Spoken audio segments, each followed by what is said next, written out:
True Crime au cœur de l'infomédia du jour, François Claus, quand les faits réels se conjuguent à la fiction pour parler d'affaires sordides, c'est tendance. On parle donc du succès des podcasts True Crime avec vos invités, Claire Hazan, directrice d'Europe 1 Studio, et Élise Costa, chroniqueuse judiciaire sur Slate et réalisatrice du podcast Fenêtre sur cour, diffusé sur Arte Radio. Affaire sordide, pas toujours affaire sordide, parfois effectivement le fait divers bascule dans le sordide.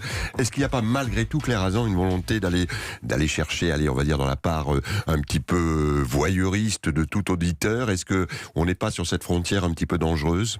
On est sur une frontière en effet qui est entre émotion et sensationnalisme, et elle est légère.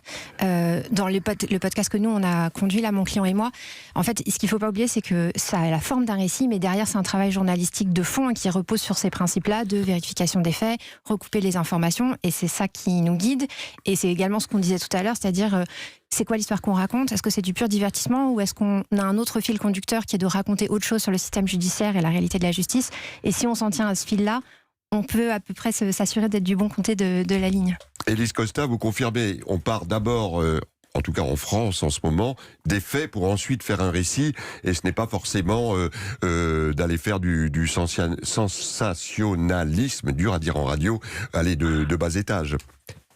Oui, tout à fait. Mais je pense que c'est une question qui doit animer tout le temps le chroniqueur judiciaire. De se dire pourquoi il le fait. Il faut trouver un sens. Alors, le sens premier, ça va être d'aider les victimes, et d'aider aussi l'accusé à se faire entendre. Et à travers ces témoignages-là, on va peut-être réussir à donner réponse à des questions que pourrait avoir l'auditeur sur n'importe quoi. Parce qu'en fait, dans une cour d'assises, c'est pas simplement, il n'est pas juste question de crime, en fait.